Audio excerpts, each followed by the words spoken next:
Lamentável, né, Leandro? Lamentável, injustificável.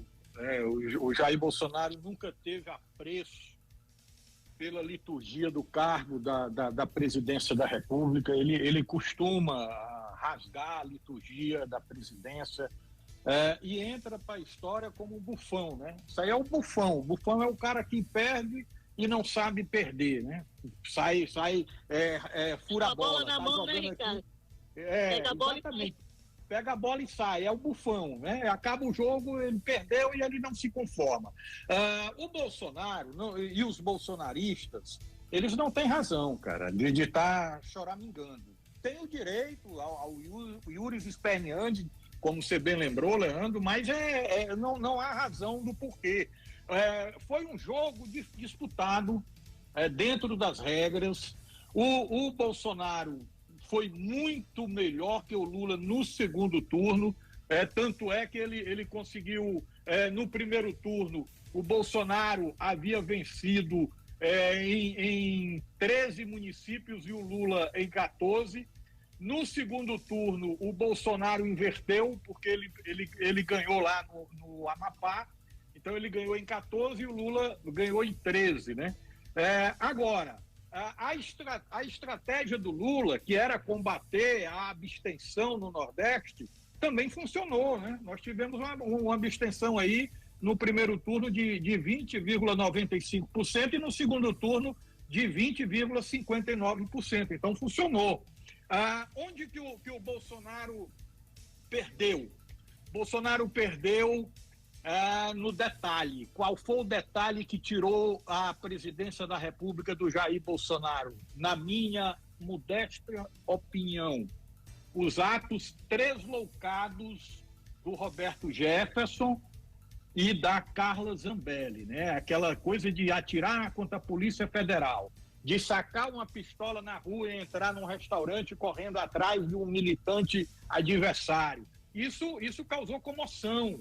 Isso choca, porque o Bolsonaro, ele estava de olho e caminhava para conseguir pelo menos uma parte dos votos indecisos, né? Os votos brancos e nulos no segundo turno, eles foram ainda um pouco maior que o do primeiro turno. No primeiro turno nós tivemos 4,41%. No segundo turno tivemos 4,59%, ou seja, o indeciso não se decidiu, né? Permaneceu lá, ou ele votou branco ou votou nulo.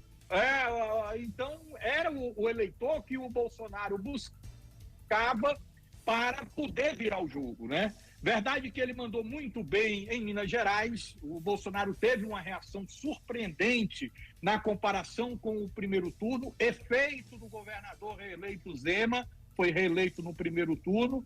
O Lula venceu o segundo turno em Minas Gerais com uma diferença ínfima, né? De 0,4% dos votos válidos, quando no primeiro turno o Lula havia dado uma diferença bem maior.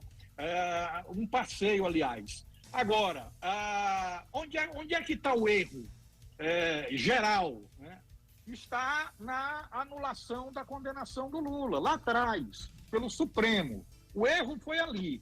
O que desestabilizou a institucionalidade do Brasil foi a anulação de um processo que já era coisa julgada, né? Um processo que foi decidido na primeira instância, foi decidido na segunda instância, passou pelo STJ, Superior Tribunal de Justiça, e após quase 600 dias depois, o STF diz, não, volta o processo lá para Brasília.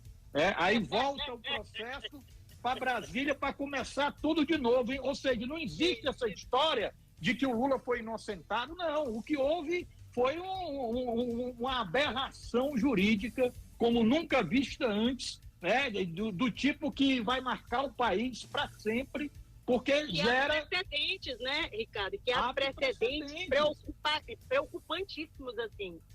Sim, e você tira a coisa da segurança jurídica, né? Quem é que vai garantir mais? Quem é que vai garantir mais decisão jurídica no país? O problema está aí.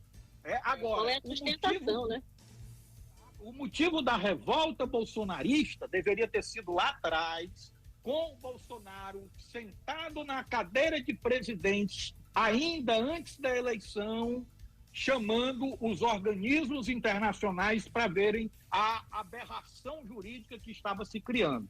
Agora, no tocante à disputa eleitoral, não cabe dizer que a eleição foi fraudada, que a eleição foi injusta, que o STF isso, o STF... Não, houve excesso por parte do presidente do Tribunal Superior Eleitoral, o TSE, o Alexandre de Moraes, houve, mas o excesso dele foi para além do acerto, né?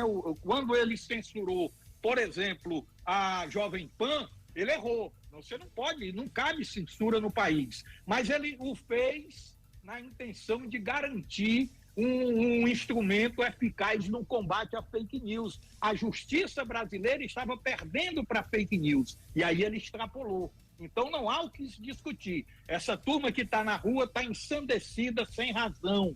É por isso que nós, jornalistas, e isso não é só os bolsonaristas, não. Vamos ser coerentes. Os petistas são do mesmo jeito, a mesma intolerância.